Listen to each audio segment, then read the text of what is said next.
What's going on, you crazy bastards? You're back here with Rob Kimball for a Raw review. Now we start off the show with a cage. A cage around the ring, but you see the speakers set up, and John Cena's music hits. He comes to the ring, and he starts to cut a promo on why. So, why? A lot of things, and we start to get "you suck" chants, and whatever, he plays it off like he always does, and he starts to put over all the young talent. He gets a little pop for this, and then we get the best intro to a Raw in a very, very long time. Wyatt's music hits real quick, and we get a choir of kids singing. He's got the whole world in his hands, and Cena's in the middle of the ring. He's looking a little upset, and then Bray Wyatt cuts in. He's singing with this choir of kids. There must be at least 60 kids singing. Oh, it's freaking phenomenal. This is the awesomest intro. Hell yeah, love this shit. And then we get a little cut again, and he comes back with the I've got the whole Cenation in my hands, and he goes on, and the kids are singing too. I got the big bad monster in my hands, and the kids are singing. Then we get the lights out real quick, and then the lights kick back on, and the ring is surrounded by the choir of kids with sheep's masks on. And Bray Wyatt sitting in his rocking chair with one of the children sitting on his lap, fucking just rocking back, just laughing and laughing and laughing and laughing. And John Cena just does not know how to react to this besides put his head down. And this was fucking great. Loved it. Then we move on to a tag team championship match between the Usos and Ryback. Anyway, the beginning, Usos hit their little jump in stereo, and Jay hurts his ankle, and it takes him minutes to get to the ring. So Jimmy is in there getting pulverized by Ryback and Curtis Axel back and forth. And they're saying, should he even tag Jay back in? But he does hit the hot tag. Jay comes in strong as hell.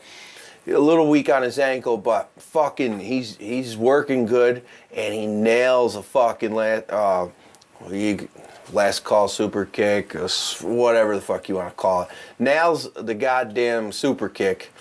And, but Ryback kicks out. And then we get another exchange when Curtis Axel comes back in. He hits the perfect plex on him. But prior to this, Jay hits the fucking blind tag there. And Jimmy's climbing up the top turnbuckle. And while he's in the perfect plex, splashes on top of Curtis Axel. 1, 2, 3. We still got tag team champs, the Usos. Ooh, so yeah.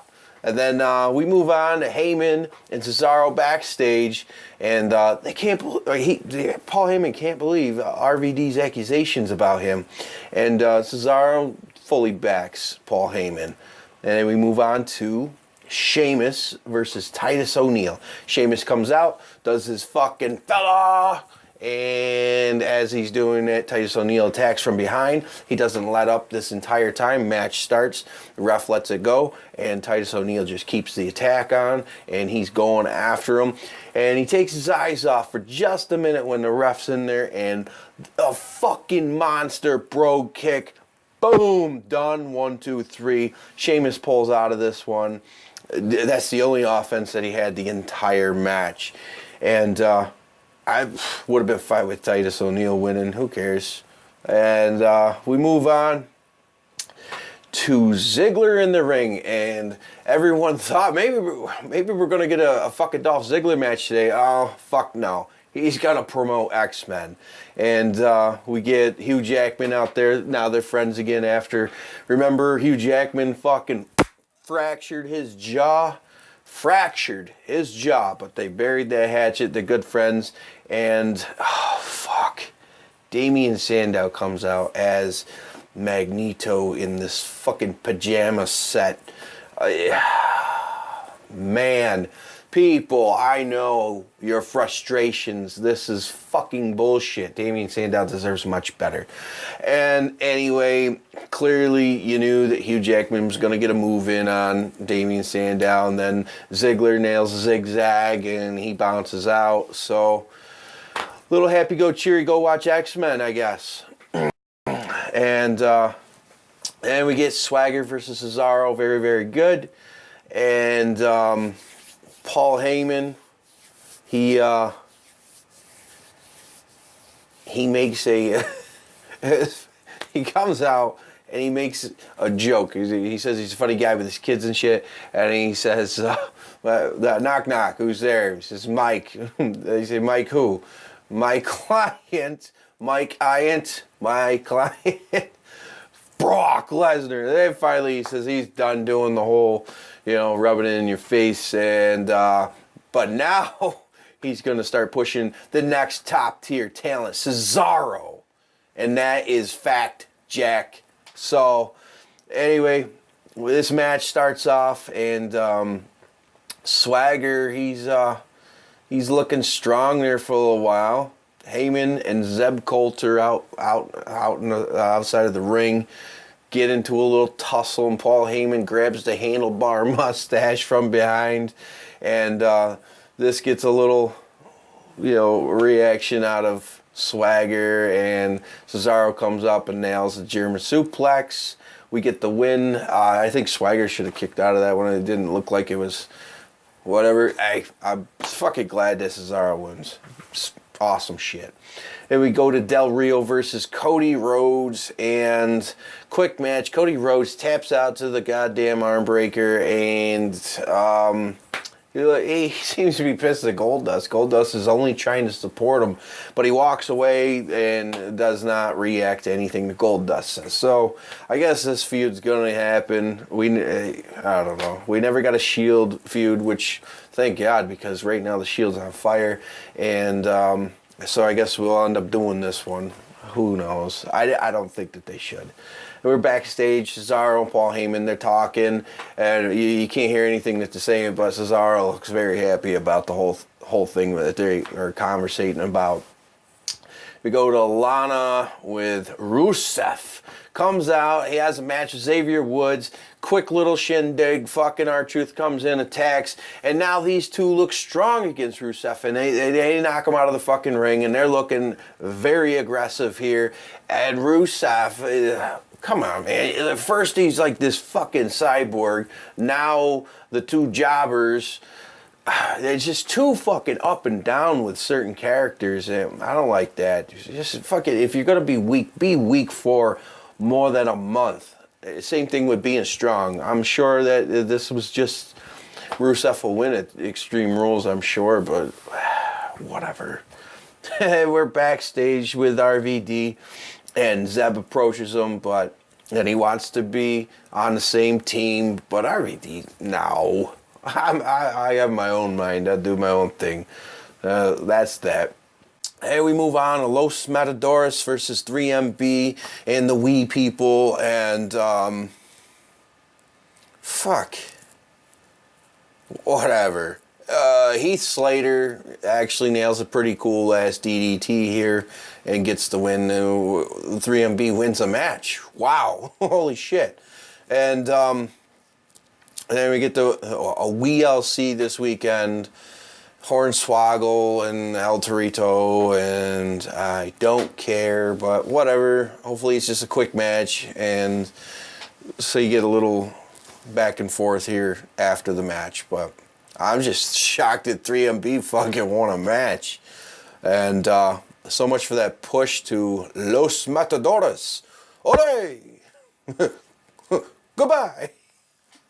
Then Stephanie McMahon's out to apologize to Daniel Bryan for all the horse shit, and she sounds very sincere. Daniel Bryan comes out, huge fucking crowd ovation, yes, chants, and She says that she has nothing to do with Kane. She wanted him to stop. She did not want that. She did try to, yes, get him out to get his backbone back. And yes, she and Triple H tried everything possible to stop and prevent Daniel Bryan becoming WWE World Heavyweight Champion. And she admitted it all, and she sounds very sincere. Still, nobody believes her, and Daniel Bryan does not believe her. He says, I think you're full of crap and you're a liar. And so to be, try to put a little cheery topping on this, Stephanie McMahon grants Brie Bella a match because she wants to see them both champions at Extreme Rules. So she gives her a title shot tonight against Paige right now. And then we get backstage, we get another video of Kane's mask in the box. It's locked up. The Stephanie McMahon says it's locked up. She hasn't seen Kane. But now this time the box is empty. So we all seen this coming. But really, does Stephanie McMahon really have anything behind it? Yes or no? We'll find out. Comment below. What do you guys think? We'll find out at Extreme Rules, or maybe later is this storyline just going to arc all the way to SummerSlam. We'll find out. So, and we get the match with Paige and Brie Bella, and you got a little back and forth. You got the crazy screaming. Paige, she's getting a little more comfortable. Brie Bella gets a little offense in. We get a superplex from Paige to Brie Bella, and fucking Kane's music hits. He rips up through the ring, and he goes to grab Brie Bella to bring her down to the depths of hell under the ring.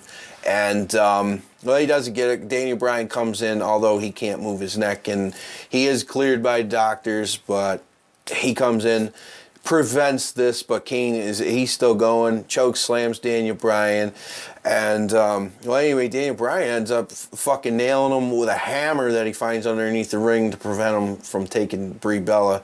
Then he tries to go after Paige. She escapes, and Kane's just in the middle of the ring, just smiling as they all leave. So looks like Kane is just a beast again. And although Kane never needed the mask to be a beast prior, so I don't understand this, why he's this big red monster again. But he was a big red monster without a mask 3 years ago. So, okay, so that's that. And then we get John Cena backstage, and he really wants to buy fucking Bray Wyatt a donkey. And he's back to happy-go-lucky and donkeys. Ha. All right, jackass. Works for me. Then we have a Bad News Barrett segment, the B&B. And anyway, he says that RVD is no longer relevant, and he's going to obviously beat him, and he's going to be eating his meals through a straw from now on. Awesome little promo. I like it. And we get the IC tournament match, B&B versus RVD. And, well, I do like the fucking B&B. He must have stole that from my channel. And anyway, they're both back and forth with their signature moves. And then Cesaro comes out. And he's obviously going after RVD here, but Swagger he came following out after him, pulls him down, and RVD takes control here. But then Cesaro comes back and distracts him just enough for the fucking bull hammer. Boom! And guess what? Bad News Barrett is going on to face Big E at Extreme Rules for the IC belt that he held a year and a half ago or so, a year ago. Well, hey, I'm so sick of Big E fucking standing in the back too, watching a match, rubbing his belt. Fucking Christ. Must be nice to have a damn tournament. You get weeks off, paid. Hey, all you gotta do is watch a couple matches. Make the guy work. Okay, enough of that. So, then, RVD ends up attacking, he gets the best of Swagger real quick. Then he ends up nailing the 5-star frog splash on Cesaro. Hey, RVD looks pretty good right here. And then we move on to the meat of the show right now, the Shield. The Shield's backstage. They cut a goddamn kick-ass promo on Evolution. And then we get Evolution out to the ring because we're going to have Randy Orton versus Roman Reigns. And Evolution goes to cut their little shitty promo. And we get Ric Flair. Woo! Comes out. I called this earlier and I said he's going to side with the Shield. And yes, he did. He double-crossed or whatever you want to call it. But he backs the Shield. Pretty cool. We didn't see him after that. So we get this match with Orton and obviously... Orton versus Reigns, but obviously you knew with all the guys ringside we were going to get this chaotic mess. I'm surprised they didn't call the bell earlier. And anyway, Roman Reigns fucking with the chaos going outside nails the Superman punch on Randy Orton, but he didn't pin him, which he doesn't matter. He comes to join in with his brothers outside for this chaos, and they're going back and forth. Then it looks like the Evolution just starts to take over, but Seth Rollins does a fucking springboard knee to Triple H as he's going to do the pedigree on Dean Ambrose, and then the Shield just fucking start clicking and take over, and well, anyway, Roman Reigns just starts spearing everybody, and fucking Evolution bounces out. They are gone, and just awesome fucking way to end this. The Shield looks strong as hell, and hopefully Evolution really elevates the Shield even more. They are fucking flying high. They're red hot right now. Hell yeah.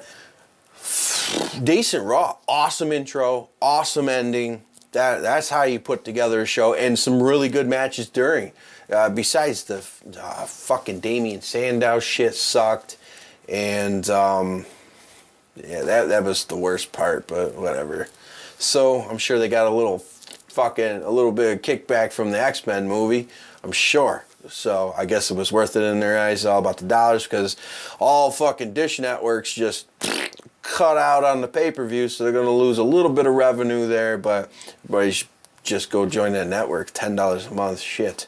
I'm not promoting them, but they don't pay me.